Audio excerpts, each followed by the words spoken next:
11 से 20 तक गिनती लफ्ज़ों में लिखना। अदाद पढ़ो। 1 दहाई 1 इकाई 11 या रहरा 11।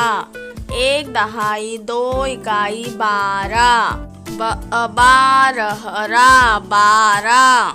1 दहाई 3 इकाई 13 तयते रहरा 13। 1 दहाई 4 इकाई 14 चौदहदा 14। 1 दहाई 5 इकाई 15 पंदरहरा 15। 1 दहाई 6 इकाई 16 सोलहला 16।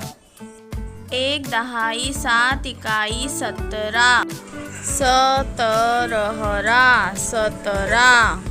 1 दहाई 8 इकाई 18 अठारहरा 18।